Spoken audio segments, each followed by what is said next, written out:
Meus irmãos, minhas irmãs, mais uma vez, boa noite a todos, boa noite, Neusélia.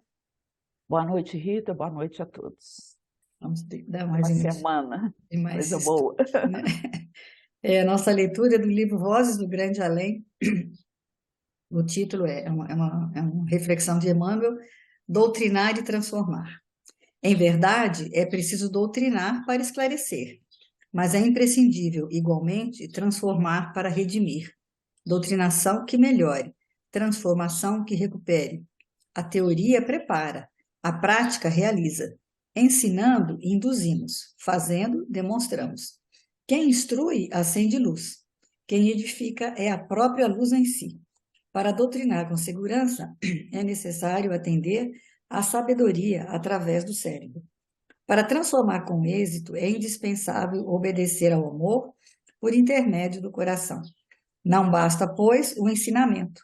Imperioso sejamos nós mesmos a lição viva, pensamento que observe e ilumine, sentimento que compreenda e ajude sempre.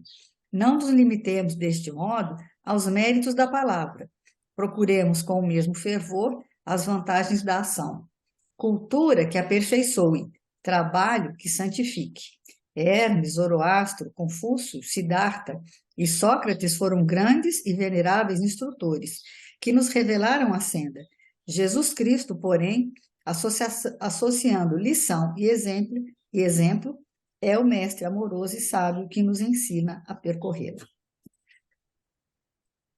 Então, né, mais uma vez, nós aqui estamos, sempre envolvidos pelos amigos espirituais do Centro Espírita Francisco de Assis, pelos nossos mentores, pedindo mais uma vez o amparo desses amigos espirituais, dessa espiritualidade boa e amiga para o nosso estudo da noite, que possamos, senhores, ser seus fiéis medianeiros e que nesse estudo de hoje possa calar fundo no nosso coração e no coração de todos aqueles que ouvirem.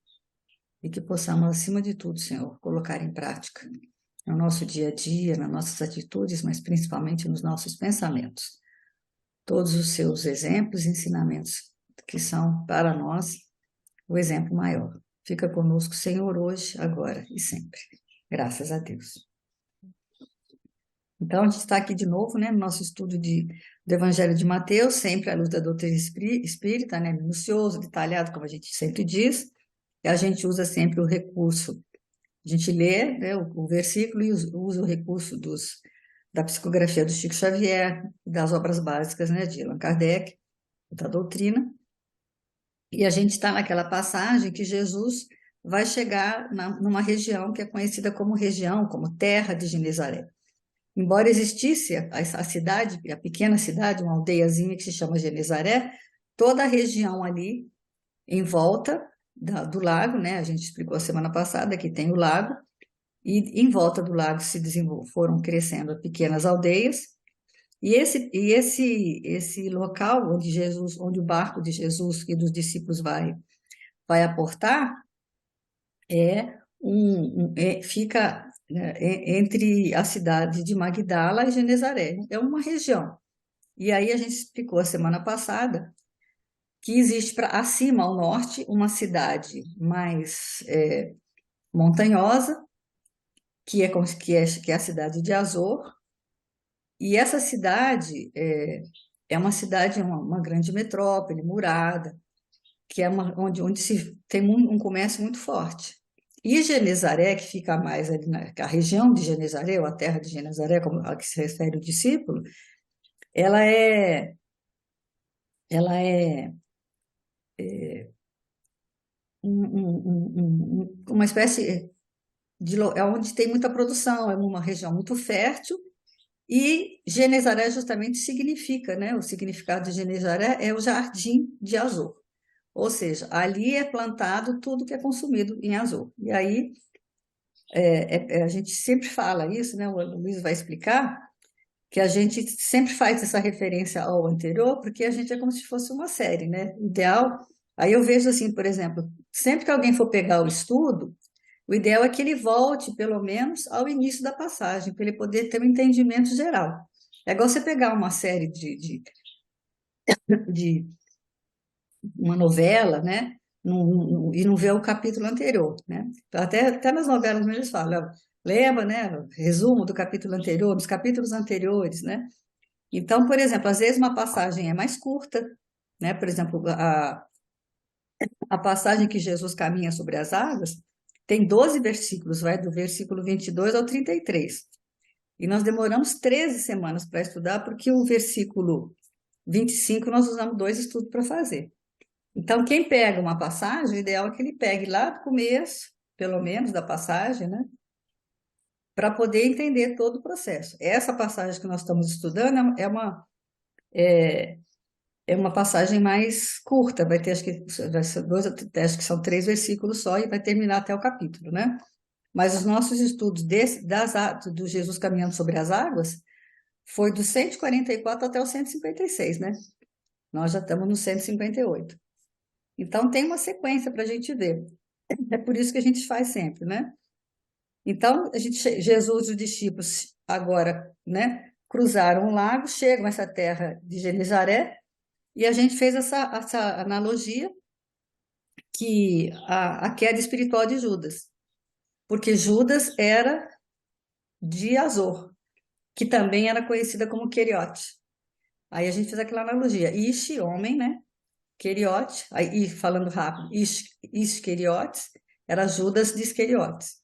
Então, a gente chegou a essa conclusão na semana passada, que Judas tinha o psiquismo dele mais ligado a Azor, porque ele transitava, né? Ele foi assim até que ele conheceu os discípulos, porque como ele era um comerciante que comprava peixe, comprava as mercadorias ali da terra de Genezaré, ele vinha, comprava. Então, quando ele estava em Genezaré, ele convivia ali com Jesus e com os discípulos. Então, ele tinha o psiquismo dele ligado a essa região.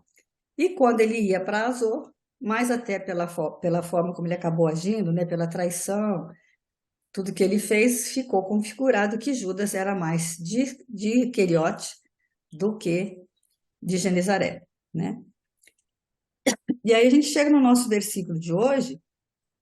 Por que que a gente explicou isso tudo? Porque o versículo de hoje continua falando dessa terra de Genezaré de certa forma, que é o versículo 35 do capítulo 14, que diz o seguinte: quando os homens daquele lugar o reconheceram, enviaram notícias por toda aquela circunvizinhança e trouxeram-lhe todos os que estavam mal, né? E quer dizer, de quem que esse versículo está falando, né? Quando ele diz homens daquele lugar, é daquele lugar onde Jesus chegou. Então, hoje, da mesma forma que nós falamos em Judas, que era o homem de Queriote, hoje, ao contrário, nós vamos falar dos homens que viviam dentro, mais naquele ambiente do jardim de Azor, né, de Genezaré, esses homens que eram mais sensíveis, que tinham mais ligação com esse momento aí, né, Neuzélio? E esse mais espiritual, eu entendi assim, né? Porque ele fala, ó, o cristianismo da primeira hora é como aquela fonte de água pura na nascente da mina, que ainda não foi contaminada. Então, eram aqueles homens puros ali perto da nascente, enquanto os homens de Azor estavam mais distantes, né? E a gente, às vezes, é isso, né? Durante o dia, a gente vai de Azor ao jardim em segundos, né? Eu vejo isso, né? Grande desafio, né, nosso, É. né? E é interessante ele falar que não só porque eles enxergaram, né? Porque eles tinham esse vínculo, essa conexão. E na hora que eles vêm, eles vão procurar outras pessoas, né? Como fala o versículo, né? Eles não vão assim simplesmente ficar louvando, ou eles vão procurar, vão dar notícias, né? Quem é que é essa pessoa que dá notícia? Por todos aqueles, eles foram procurar pessoas e trazem aqueles que estavam mal para Jesus. Esse é o discípulo, né? Ele não fica parado ali, ele vai procurar alguém que está precisando, ele vai procurar alguém que está necessitado para trazer, dar notícias, né? Que é o que ele vai falar. dar notícias, né? O homem que, ele fala, um homem cujo coração vibra junto com o coração de Jesus. Como é que ele vai dar notícias? E aí o Aloysio fala, vai dar palestra, vai fazer um miudinho, vai copiar o miudinho, né? Não, né? Não é só isso, seria fácil, né? Dar notícia de Jesus, atrair corações para perto de Jesus é mais difícil do que isso. Exige um esforço, né? Que não é simplesmente falar, escrever, é o testemunho, né? Apesar, né, da gente transitar, né, entre Azor e o Jardim de Azor, que eu acredito muito que a gente ainda esteja fazendo muito isso hoje, né? Mas eu vejo assim que dentro dos aspectos religiosos, né, todo mundo que busca essa conexão com Jesus, a gente já tem uma decisão diária de ser melhor. É Pelo, quando já tem uma e intenção, é né? esse trabalho e é diário, né? Porque quando chega a noite, que você vai fazer as suas preces, dentro da visão espiritual que a gente aprende assim, quanto que é importante buscar essa conexão cada vez maior com Jesus.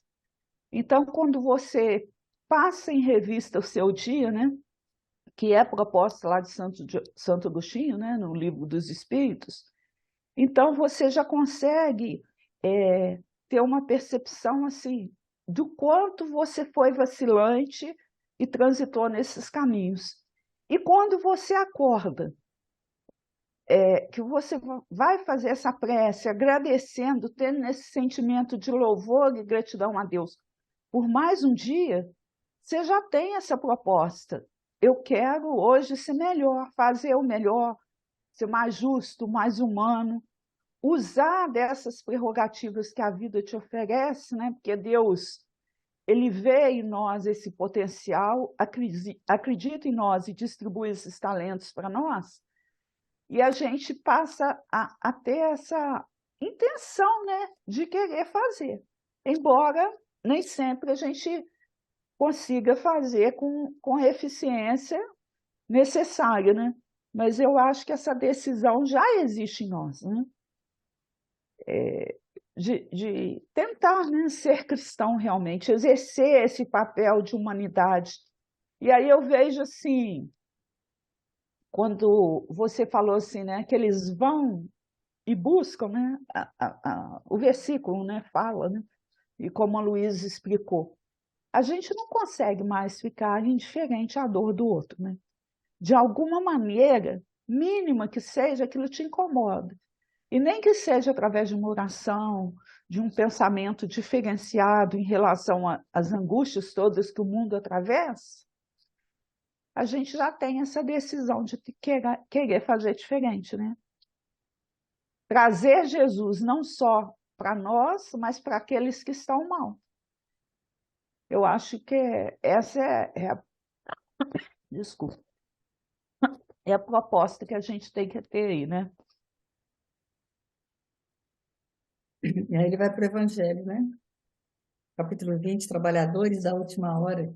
A gente sempre está falando, né, que os espíritas são os trabalhadores da última hora, né?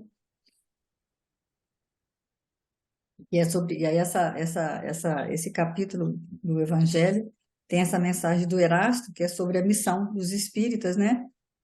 Que é o item 4, né? Missão dos espíritas. Quer ler?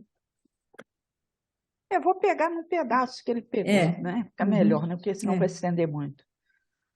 Ó verdadeiros adeptos do Espiritismo, sois os escolhidos de Deus, ide e pregai a palavra divina. É chegada a hora em que deveis sacrificar a sua propagação, os vossos hábitos, os vossos trabalhos, as vossas ocupações fúteis, ide e pregai. E aqui, assim, lembrando assim, a gente é simplesmente aquele que dá notícia, e essa notícia existe esse esforço muito maior, né, do que o falar, do escrever. E como que a gente pode dar essa notícia, né? É chegada a hora em que deveis sacrificar a sua propagação. Então não é só falar, né? É o Mas acima de sacro-ofício, né? tudo, Sacrifício, que você os sacro-ofício. hábitos os hábitos, os trabalhos e as ocupações fúteis. Então, alguns de nossos hábitos, né, são incompatíveis Com o que com, está escrito, né? com o que está escrito, aquela necessidade de dar notícia a Jesus. Ou principalmente com aquilo que você fala, né? É, Não só com o que está escrito, mas com aquilo que você o propaga, com o que que eu você falo, o que eu penso. pensa, né? Então, muitas das coisas que ainda estão em nós, né, dificultam o nosso trabalho de dar essa notícia a Jesus. Então, dar notícias de Jesus, né, é ter essa capacidade maior de renúncia, né? E aí ele chama a atenção, né, para a fala lá do quando Alcione ia reencarnar, né? E que ela foi orientada que não pode A ver. haver a cor, já tosta demais, desculpa, entre o vício e a virtude, né? Aí eu fiquei pensando assim, o quanto que a gente ainda faz acordo com o vício e com a virtude, né? Aí E as justificativas que você dá para alimentar o seu vício, né? São as... é, e eu achei, analisando, fazendo essa reflexão, né? Aí eu fiquei pensando assim, o quanto que eu faço acordo e como que eu faço, em que momento que eu faço isso? Aí eu, dentro da minha reflexão, cheguei à seguinte conclusão: eu faço muito esse tipo de acordo quando eu tenho 2 pesos e 2 medidas. As minhas ações que me afastam de dar notícias de Jesus, eu as justifico. E as ações do outro, eu aponto. Então, tem isso também. a questão do julgamento, né? Não, foi uma reflexão que eu fiz. Eu fiquei pensando assim, como que eu não consigo dar notícia? Porque aquilo que eu chamo de erro, né? Porque não é erro, é um equívoco, é uma fragilidade minha. Eu estou sempre justificando. Ah, mas eu fiz isso, por isso, isso.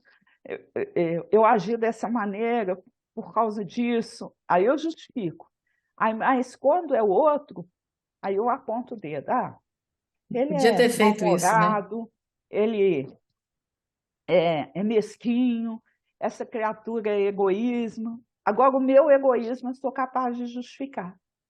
Então, esse acordo que a gente faz aí com vício e virtude é uma coisa que a gente tem que ficar muito atento. Mas Porque não existe, né? O cristão não pode ter esse tipo de coisa. Para é, dar notícias de Jesus, não.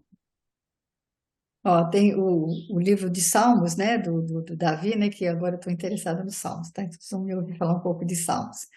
Aí o Salmo 1 é justamente isso, Davi falando, feliz é aquele que não anda conforme o conselho dos perversos e não anda no caminho dos malvados e nem se senta à mesa dos gozadores, né? Como é que chama? Não daqueles da futilidade em si, né? Então, eu achei depois eu vou até colocar aqui uns vídeos um pastor, o Jonatas Leone, que fala de ele chama de salmoterapia. Então ele fala que como é feliz aquele que não consegue o conselho dos ímpios, não imita a conduta dos pecadores, zombadores, e nem se assenta, né? Ao contrário, ele se satisfaz na lei do Senhor. Nessa lei ele medita dia e noite. E aí, como é uma árvore plantada, aquele que está ali é como se ele tivesse plantado. O Salmo fala exatamente isso. Ele está plantado à beira, né, de uma vertente, e ali ele vai render frutos ao seu tempo e as folhas dele não vão murchar. E aí depois, na segunda parte, ele vai falar que ao contrário são os pecadores, né? Que aí eles vão encontrar a morte, né? Então ele diz assim que a felicidade não está no caminho com os ímpios e você precisa se deter e criar padrões, criar raízes. E aí ele fala assim, eu achei interessante ele dizer, conforme o seu interesse, os seus desejos, você vai seguindo caminhos. Porque a felicidade não é um lugar, a felicidade é um caminho. E que você vai seguir. E hoje em dia tem esse negócio, né? de influencers, tá? Então, você tem um cara que fala de gastronomia, tem um cara que fala de moda, coisas financeiras. Então, esses caminhos que você vai seguindo vão te levar ao quê? Eu achei muito interessante ele falar, vai sentar em alguma mesa, vai te levar a alguma mesa. Quando ele fala não se sentar com os zombadores, e aí ele fala que o mais interessante é o seguinte, dentro do evangelho, a figura mais importante não é o púlpito, é a mesa. A gente tem, né, o exemplo de Jesus no lar, no livro Jesus no lar, como é que Jesus fazia? Ele ia e falava para a multidão. E é até o que acontece aqui dentro do Evangelho de Mateus. Mas depois ele ia para onde? Para dentro da casa de Pedro, ou para a beira do lago, e sentava com os discípulos em círculo, né, em torno de uma mesa, onde havia até uma refeição, e essa refeição era o culto do Evangelho que ele fazia. Ali ele explicava o que ele falou para a multidão. Então, a mesa em si, ela é mais importante. E aí, em qual mesa você está sentada? Vai te levar para alguma mesa. Que tipo de mesa? Aí você vai lembrar, né? A mesa de estudo, por exemplo, no Francisco de Assis nós temos a mesa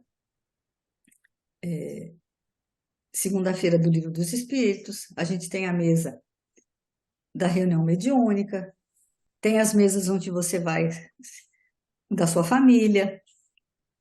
Então, quantas mesas você frequenta? Que tipo, quem são as pessoas com que você está se sentando? Isso é uma reflexão muito séria, né? E aí ele vai falar em 5 P's que eu achei interessante. Você está plantado, né? É porque o Salmo fala, você que está plantado, Deus te plantou cuidadosamente em algum lugar. Você está provido porque está perto dele, né? Você está sempre tem esse alimento. Você é produtivo, você tem capacidade de produzir. Se nós não tinha te colocado ali, você vai dar seu fruto, mas dentro da sua estação. Depois ele fala, você vai permanecer, esse caminho da felicidade passa por você entender que você foi plantado, que você tem recurso necessário, que você é provido, que você é produtivo, e ainda que você não esteja nesse momento, você tem que ter certeza, né, essa confiança, que você tem a capacidade, que em algum momento você vai conseguir produzir. E depois tem o perene, que são as folhas que não caem. Você continua, quando você permanecer, você vai ver, porque que aí ele fala, é o que Jesus fala, né? Seremos abatidos, mas não destruídos. Então você pode estar até abatido. E aí no final ele vai dizer que você vai ser próspero, porque tudo é promessa de Deus. Então, e aí ele fala no final, né, que o caminho do ímpio, de Deus, não prende a gente. O caminho, porque aí você pensa assim, essas pessoas que não estão dentro do evangelho, que estão vivendo a vida, elas são livres, são leves. Mas não, na realidade, elas são como palhas ao vento, que o vento leva para onde quiser. Então, elas não são, dá a impressão que quem está dentro do evangelho está preso. Mas, na realidade, quem não está é que está solto, que é uma palha que o vento leva. É escrava do vento. Então, é linda a interpretação desse salmo, porque ele vai te dar essa confiança e essa certeza que você pode fazer. E tudo isso que nós estamos falando aqui, que falar, a gente pode começar falando, a gente pode começar, e ainda que você esteja naquele dia difícil de angústia, de sentimento de angústia, você tem que ter confiança que você vai superar aquilo. É essa confiança, né, que o Evangelho te traz, de você ter essa certeza que Deus tá realmente. Você tem esse recurso, né? E a gente que é espírita sabe que não é só Deus, né? São todos os espíritos, a espiritualidade toda a seu favor. Se você tiver seguindo esse caminho, eles estão com você, você não está sozinho, ninguém anda sozinho. Né? Essa certeza que eu acho que é importante a gente ter, dessa companhia, né? Mas a companhia quem escolhe é você, né? Dentro da sua sintonia. Por exemplo, quando ele fala assim, sacrificai vossos trabalhos, né? A questão, né, que traz para a gente, né, quando a gente faz esse tipo de acordo com a virtude e o vício, isso vai trazer um desconforto muito grande para a gente. E nós somos herdeiros de uma tradição cultural de colocar em primeiro lugar a subsistência para depois a nossa relação de fé. Porque é essa questão que o Salmo traz. Em primeiro lugar, tem que existir a relação de fé, dessa confiança irrestrita no Pai, assim como Ele confia em nós. Não é só Ele confiar na gente, é nós confiarmos nele. Porque quando a gente estabelece essa convivência, né, então a gente vai fazer justamente o caminho contrário que o mundo está nos oferecendo. Se, por um lado, o mundo vem dessa herança cultural da gente colocar o ganho material em primeiro lugar, o caminho do Jardim de Azor é justamente o contrário, né? A vida profissional, a vida material, ela não pode invadir Invadir. esse momento, né, da fé. Eu não posso priorizar o lucro, eu não posso priorizar as facilidades. Então, se eu sou uma pessoa ordinária comum, eu vou fazer isso sem remorso. É igual você citou aí, né? O vento vai me espalhar para qualquer lugar que ele estiver soprando, eu vou. Mas, se eu já sou um discípulo, né?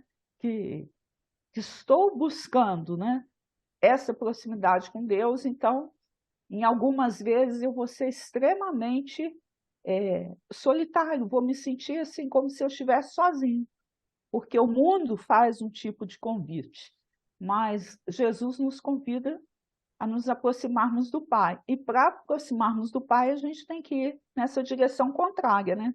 Eu achei interessante ele falar que não é uma questão, então eu vou faltar no trabalho para poder ir para o centro? Não, não é É, isso. Porque geralmente também não é isso que acontece. Não é o trabalho, não é o seu, não é a sua atividade espiritual que invade a sua atividade material, é o contrário.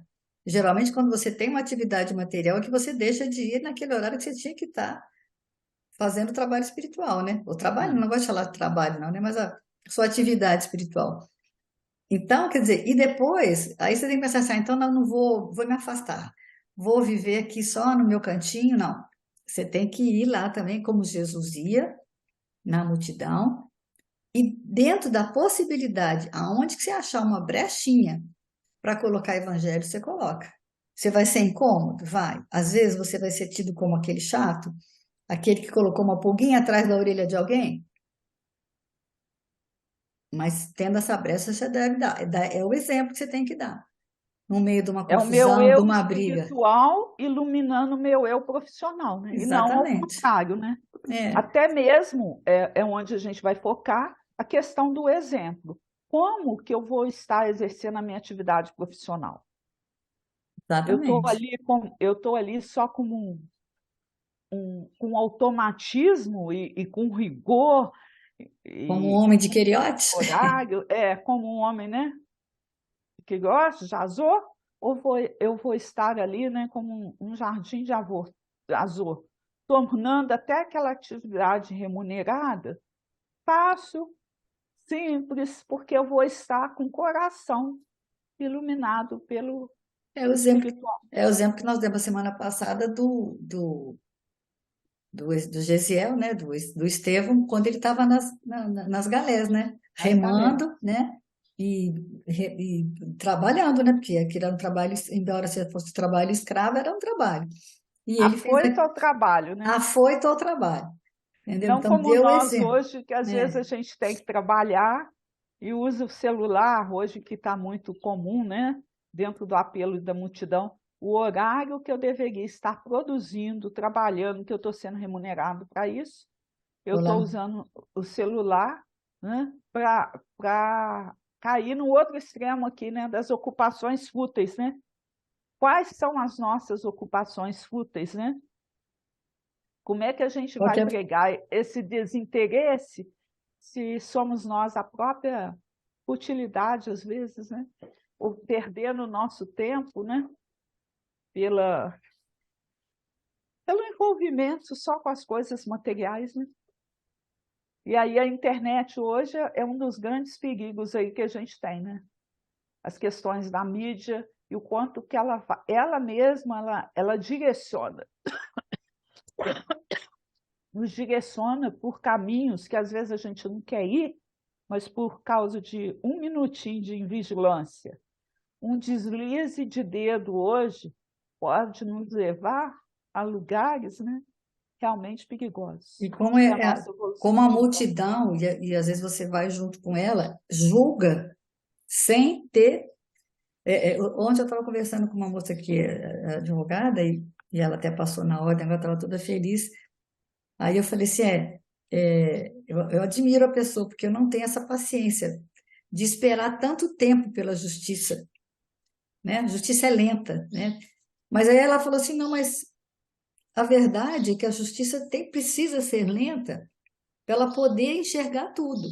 Porque julgar, porque é o que a gente mais faz, julga sem ter total conhecimento. Então você tem que ouvir os dois lados com paciência, ver os fatos, saber realmente o que é isso. Aí hoje não, hoje tudo esses fake news, a pessoa posta, o outro posta, reposta, aquilo vai toma uma proporção e às vezes não era nada daquilo, né? A Então você tem justiça que julga ouvir, com conhecimento das causas, né? E a exatamente, gente né? julga com desconhecimento, com preconceito, com as nossas visões personalistas, né? Com o nosso modo de ver as coisas, que nem sempre, dada a nossa fragilidade, é um lado justo, bom, né?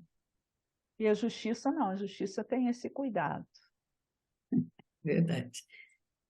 Pode, é muito. A gente tem que olhar. Eu acho assim, quando a gente começa a olhar o mundo com o olhar de Jesus, a gente para de ter essa pressa, né? Essa questão que o tempo é o nosso E maior aliado.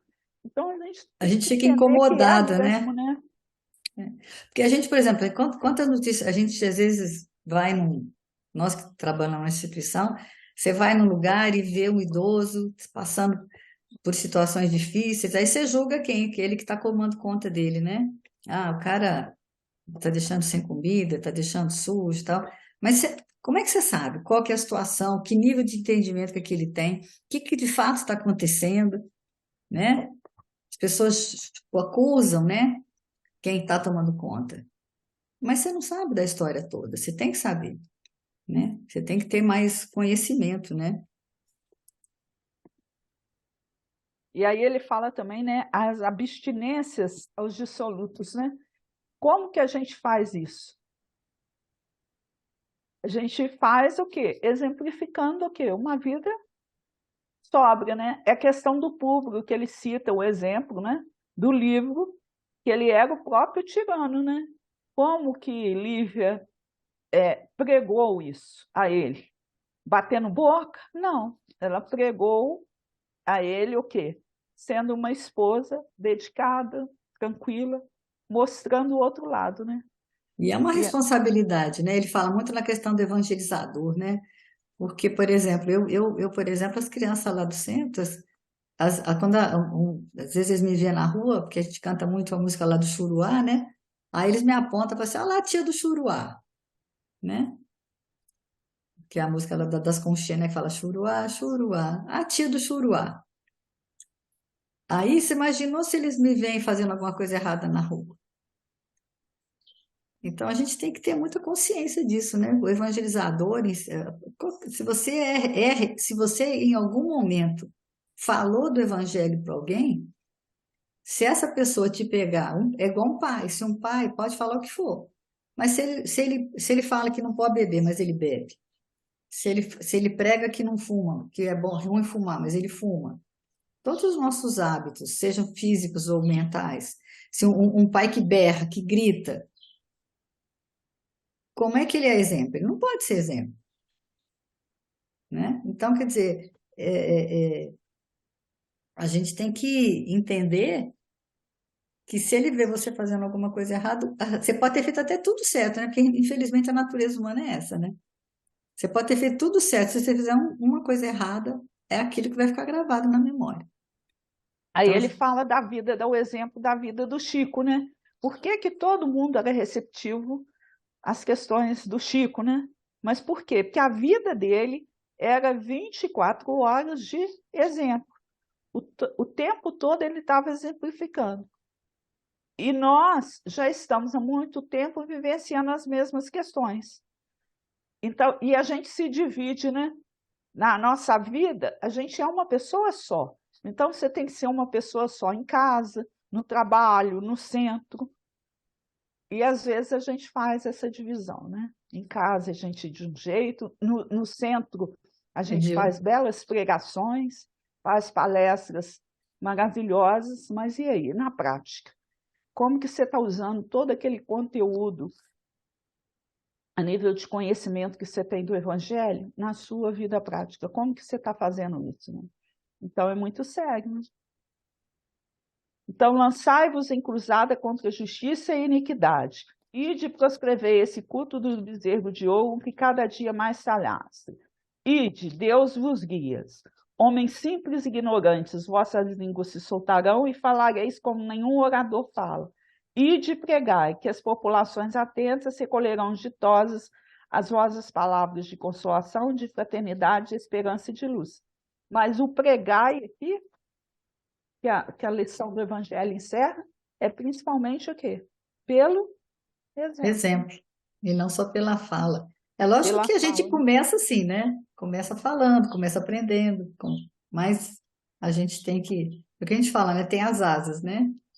Eu ouvi muito falar da asa do sentimento e do conhecimento do sentimento, e aí você pode até ter as duas, mas tem que voar. Se você não voar, você não deu exemplo É. de nada, né? O finalzinho ele fala assim, ó, arme-se a vossa falange de decisão e coragem. Mãos à obra, o arado está pronto, a terra espera. Arai. Caralho. É o convite, né? Então, agora nós vamos para o livro Moradias da Luz, né? A lição é Aprendemos, que continua falando daquilo que a gente estava terminando ali, né? A respeito, né? Quem apenas discute perde muitas vezes as melhores oportunidades de construir para o bem.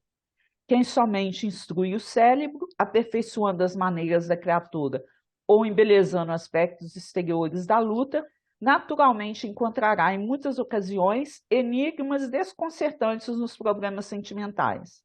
Entretanto, aquele que aprende com a vida superior educa sempre em todos os lugares e circunstâncias. É o que a gente estava falando ali, né? Do Chico, da importância da gente viver o Evangelho 24 horas. É questão do evangelizador, porque o tempo todo a gente está sendo observado. Então, e influenciando as pessoas e sendo influenciada por elas, né? Então, qual é a mensagem que a gente traduz com as nossas atitudes e atos? É uma coisa que a gente tem que se perguntar o tempo todo. Assim nos expressamos porque a verdadeira educação estabelece os seus fundamentos na alma. Somente quando a alma desperta para a grandeza da criação e algo pergunta acerca de seus próprios destinos. Então a gente tem que despertar para essa grandeza, né? E fazer perguntas mesmo, o tempo todo está se avaliando. E Às para vezes um olhar, acordarmos, né? Um olhar que você dá para a pessoa às vezes nem é falar, né? É só você se posicionar de alguma forma com o olhar que a pessoa vai entender, né? e para acordarmos interrogações edificantes nos outros, olha só, para a gente despertar, né, alguma coisa boa nos outros, é imprescindível a conduta enobrecida, que converte a luta e a dor, o obstáculo e a sombra, em motivos de sublimação para a imortalidade. Às vezes a gente tem um livro que fala, O Corpo Fala, ele é interessantíssimo, né? Mostra até a nossa postura em relação à postura corporal, né? O quanto ela é capaz de mostrar ao outro, traduzir para o outro aquilo que a gente está sentindo, né? Então, essa questão é igual a Maria Helena, né? Que a É, questão dela lá, quando que ela passa e tem uma atitude mais agressiva por causa do Alzheimer, né? aquela Que ela garra, fica gente, aquela confusão mental que agarra, se você abraça, ela se sente o quê? Acolhida. Então, às vezes, a gente tem que entender qual é a linguagem que o outro está mostrando para a gente. Às vezes, ele está precisando daquele acolhimento, de segurar uma mão, de um sorriso, de um olhar, né, fraterno. E às vezes de estar só ali, só para escutar o que ele está naquele momento, às vezes, de tanta angústia, e precisa falar alguma coisa com alguém, aí você se parar um minutinho, né, só para escutar, quanto isso pode trazer benefício, não só para o outro que está falando, mas para a gente também que está ouvindo, né? É igual, esses dias a gente estava assistindo aquela live da moça que ela fala que por que que o idoso que está com Alzheimer não dorme ou fica agitado? Porque ele não está reconhecendo o lugar onde ele está mais. Ele acha que não está na casa dele, então é um momento de insegurança, né? É a mesma coisa de uma criança que chora no berço, porque ela se sente insegura, longe da mãe, cadê minha mãe? Né? E o idoso é como se fosse essa criança de novo. E às vezes um abraço que você dá, ou às vezes até dormir de mão dada, né? Você ter chegar lá e falar, eu tô aqui, né? Que é o que a mãe faz, ela levanta, volta com ele pro berço, até pro bebê pro berço, mas ela vai lá e fala, não, eu tô aqui Acolhe a perto, dor, né? acolhe a dor e depois deixa ele, quer dizer, e o idoso é a mesma coisa, a gente não enxerga isso às vezes, né? Eu achei interessante ela colocar ela falou até se o prato for colorido, o prato for diferente, se tiver alguma coisa visual que incomoda, aquilo faz com que ele não coma. Então, como é importante você perceber, ter esse olhar de ver o que está incomodando o outro, o que está incomodando ele no sentido, o que está fazendo ele ficar dentro daquela agitação, para você fazer algo produtivo, né? No sentido de se ele está agressivo, por que que ele está agressivo? E você, de repente, falar, cortar uma briga com fala assim, olha, tudo bem, mas eu te amo, né? Tudo bem, tá certo, mas eu amo você assim mesmo. Te amo do jeito que você é, com tudo isso aí eu ainda te amo. Isso desarma, né? Desarma. Que é o que basicamente é isso. Ela está agitada, ela vem, agarra a gente, chegou a unhar a gente, né, na hora de pegar. E ela só queria um abraço, né? Quer dizer, não talvez ela quisesse o abraço, mas o abraço resolveu, né? Aquela manifestação de carinho, de aconchego, O que a gente não acalmou. pode, o que a gente não pode esquecer, dentro da visão de seguir o exemplo do mestre, estar próximo dele, é que o quê? As boas atitudes contaminam. É, Só que a gente acha que só o mal que está contaminando, porque a gente deixa de acreditar na força do bem. Quando a gente tiver essa convicção que o bem sempre vence, que a glória de Deus está aí, né? E que ele tem o controle sobre tudo isso, e a gente se entregar realmente a ele como exemplo, e como cristãos que somos, a gente pode realmente fazer o mundo melhor. Aí ele fala, olha, a palavra ornamentada, o verbo comovente, a página emocionante e os variados carros de triunfo, em que o poder transitório ou a evanescente ilusão se ostentam na terra, não tocam o espírito em suas fibras mais sensíveis e mais profundas. Então, o que vai tocar o espírito nas suas fibras mais sentidas, né? É preciso falar para os outros a linguagem inarticulada do exemplo, exemplo. que flui pelas atitudes e decisões, pelos gestos de fraternidade e pelas mãos operosas, porque o homem eterno somente percebe a oração dos atos para cogitar da eternidade, que é nosso patrimônio comum. Gente, é lindo demais essa frase. O homem eterno somente percebe a oração dos atos. Então, quer dizer, não é só o falar com eloquência, ser capaz de fazer palestra, ou ter dinheiro, ou ter recurso, nada disso, né? É falar pela linguagem inarticulada do exemplo. Que a gente possa revelar Jesus, né, nas nossas atitudes. E ter a paciência de aguardar, de esperar, porque a gente sabe também que você pode dar exemplo, mas cada um vai florescer, né? É o que o Salmo fala, na sua estação, no seu tempo, no seu momento. Ainda temos mais multidão, né? O mundo ainda é de provas e expiações, então ainda temos a figura. Então, aqueles que vão sentar na mesa são poucos, não serão muitos, mas esses que estão sentados à mesa, eu acho importante isso, que um se fortaleça ao outro. Então, se eu estou na mesa com você, aí eu pensei muito na questão da reunião mediúnica, da reunião de estudos, da reunião familiar, daqueles que estão perto de você, que estão prontos para seguir junto com você, como que um fortalece o outro para que a gente se permaneça. É essa sustentação que nós temos que dar, que acho que é o que os discípulos deram um ao outro e que Jesus deu a eles como exemplo, né? Mas saber que ainda existe uma multidão que ainda está seguindo, que está igual palha ao vento, e que você tem que entender que ela está lá e que um dia ela vai chegar, mas no seu tempo, na sua hora. E aí a gente tem que permanecer dando esse exemplo, continuar sendo, né, um exemplo de serenidade, de tranquilidade, de equilíbrio, para que eles possam visualizar que eles, se você pode, eles também podem. Em algum momento, né? A gente só não pode ter essa pressa. Ele encerra a leitura assim, ó, benfeitor. Afeiçoemo-nos ao Mestre, que se ofereceu para a elevação de todos, convencidos de que, plasmando em nós quanto aprendemos dele, transformamos Transformamos. a nossa existência em livro divino, não somente para nós, mas para a humanidade inteira. Transformar a nossa existência em livro divino, né?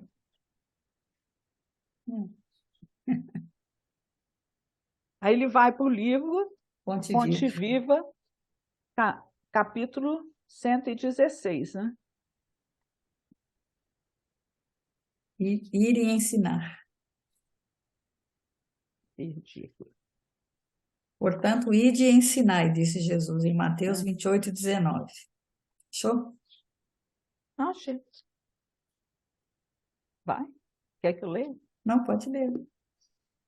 Estudando a recomendação do Senhor aos discípulos e de ensinai, é justo não olvidar que Jesus veio e ensinou. Então, o exemplo, ele não mandou nenhum substituto, ele não mandou ninguém falar por ele. Ele veio, ensinou e ele mesmo, né? E aí ele fala, não olvidar, ou seja, que não é só esquecer, né? Lembrar que esquecer de propósito. Veio da altura celestial e ensinou o caminho de elevação aos que jaziam atolados na sombra terrestre. Poderia o Cristo haver mandado a lição por emissários fiéis. Poderia ter falado brilhantemente, esclarecendo como fazer. Preferiu, contudo, para ensinar com segurança e proveito, vir aos homens e viver com eles, para mostrar-lhe como viver no rumo da perfeição.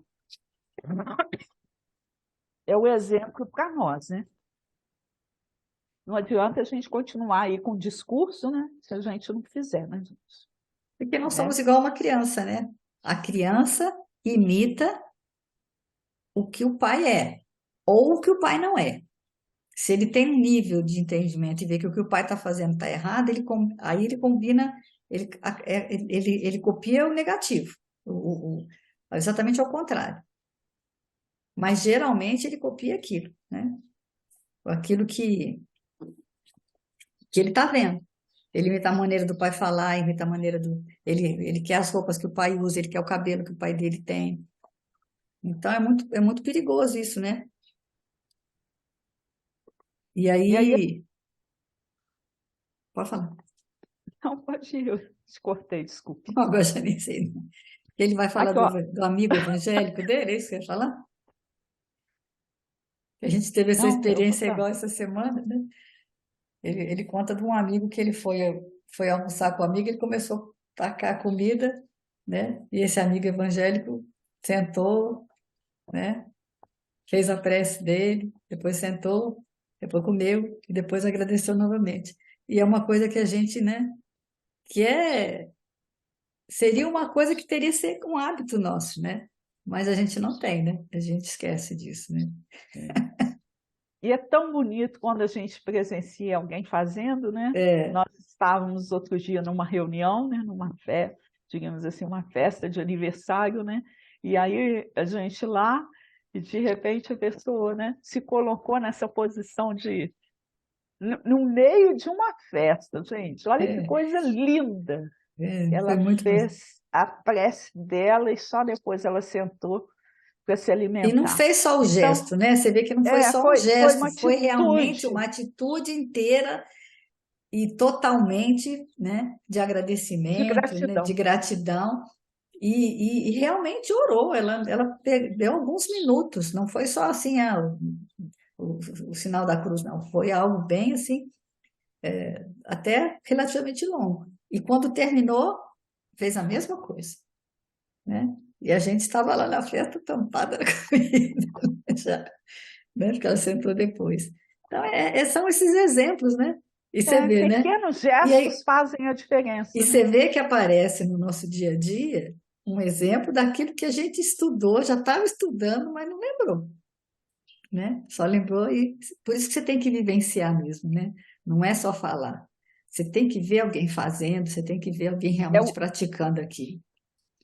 é isso que a psicologia moderna aí fala, né? Da questão da atenção plena, né? De você estar presente em cada atitude que você estiver fazendo.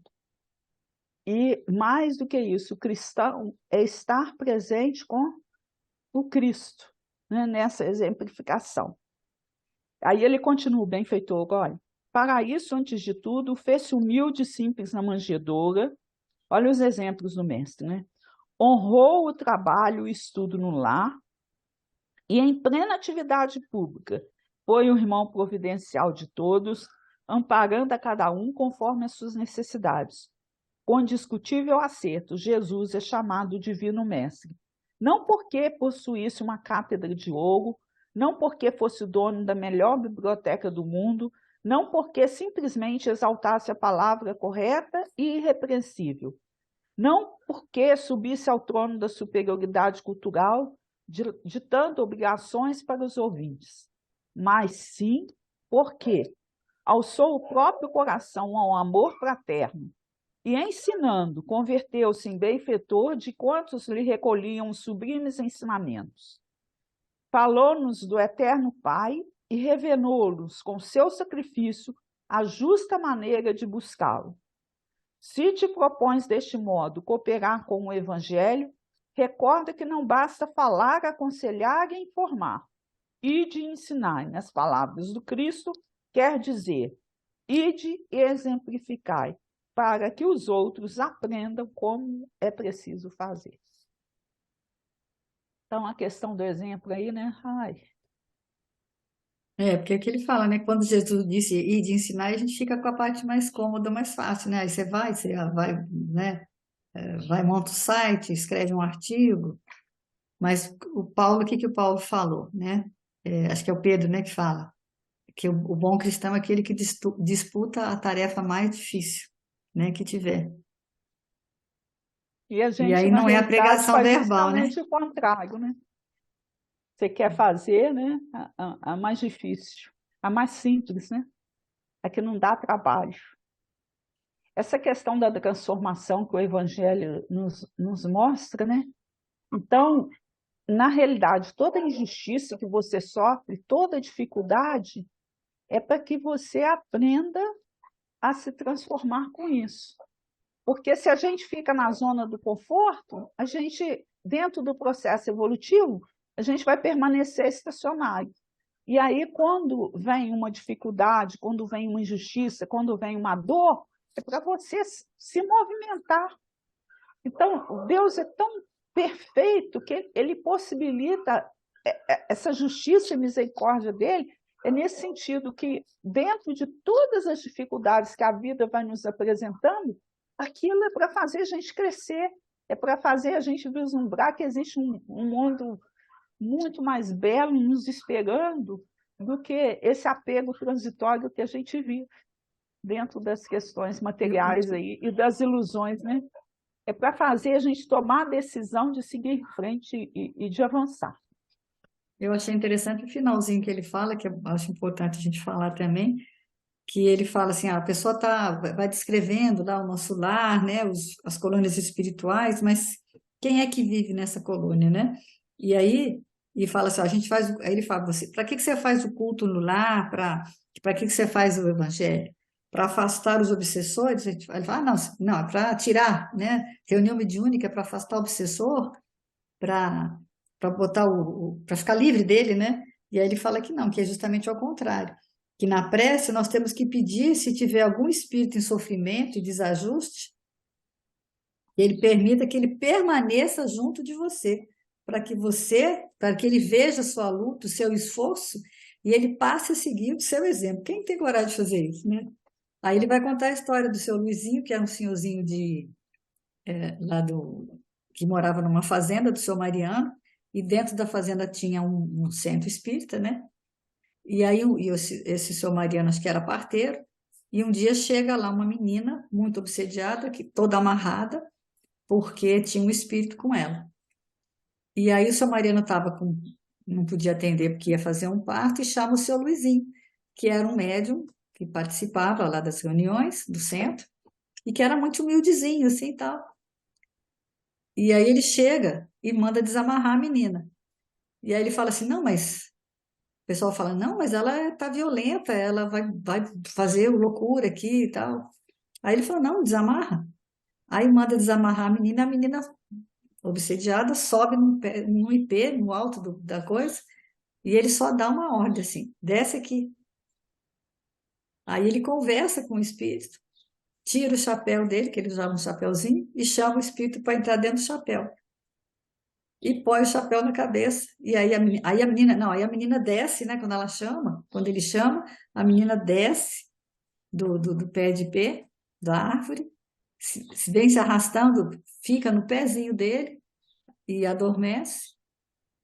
E aí ele coloca o espírito no chapéu dele e entra vai para dentro do centro para conversar com o espírito. Então, olha como é que a gente pensa errado, né? A gente pensa em ficar livre dele. Na realidade, você tem que pedir para ele que ele fique com você, para que dentro do seu exemplo, daquilo que você faz, ele possa se espelhar e passar a ser melhor. Dentro da lei de cooperação, né, que vocês possam crescer juntos, né, que a gente possa crescer É juntos. quando chega alguém na casa espírita, né? O pessoal morador de rua, às vezes agressivos, às vezes tudo. Você vai falar para eles, não, não pode entrar? Não, você tem que acolher. Para que para que aquilo ali seja, no mínimo, uma gotinha d'água, né? Naqueles sentimentos dele que estão tão, né? Eu gosto muito de uma frase da Madre Teresa que ela fala que a gente pode ser um único contato com o evangelho que o outro vai ter. Então, olha a nossa responsabilidade, né? E aí, dentro dessa leitura aí que você falou, né? O que eu achei muito bonito, eu fico até emocionada, porque Já imaginou se acontecesse com gra você? não, graças a Deus, assim, eu tive a oportunidade de termos bons pais com bons exemplos, né? É, E aí o Aloysio conta essa passagem, né, do São Luizinho, numa palestra, né? E aí terminou a palestra, ele veio alguém conversar com ele, né?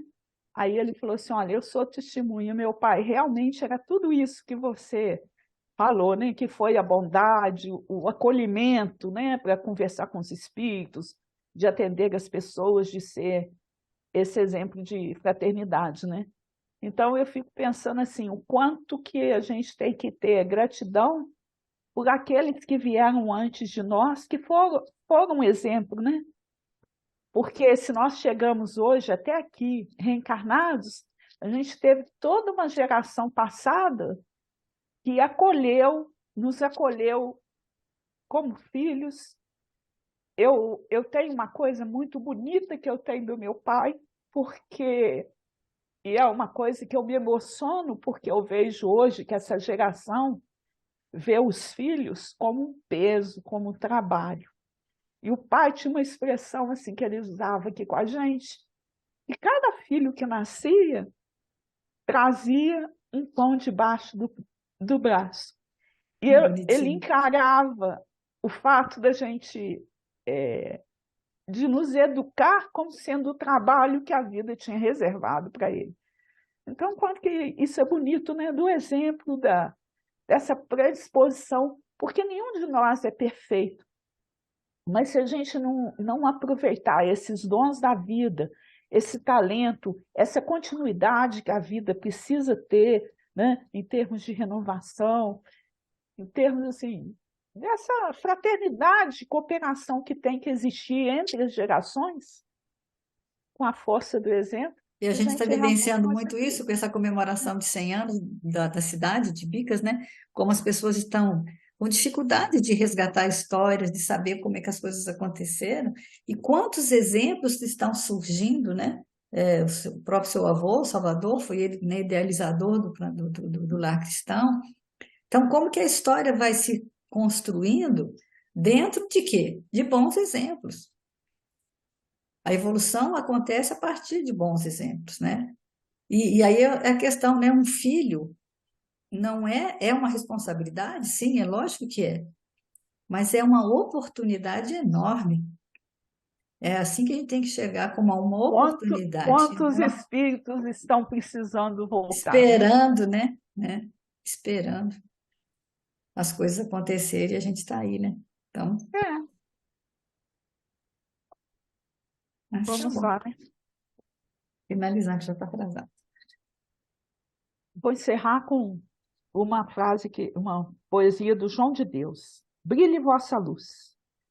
No serviço de paz, do amor cristão, brilhe na terra em sombra a vossa luz. Seja o eterno Evangelho de Jesus o roteiro de vosso coração.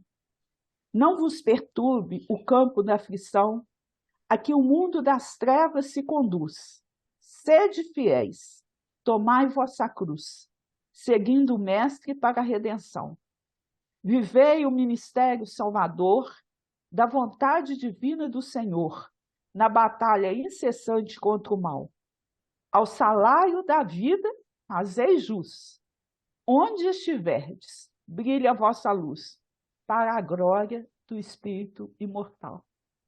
Uma semana de muita paz e luz aí para nós. Até semana que vem, se Deus quiser, muita paz para todos.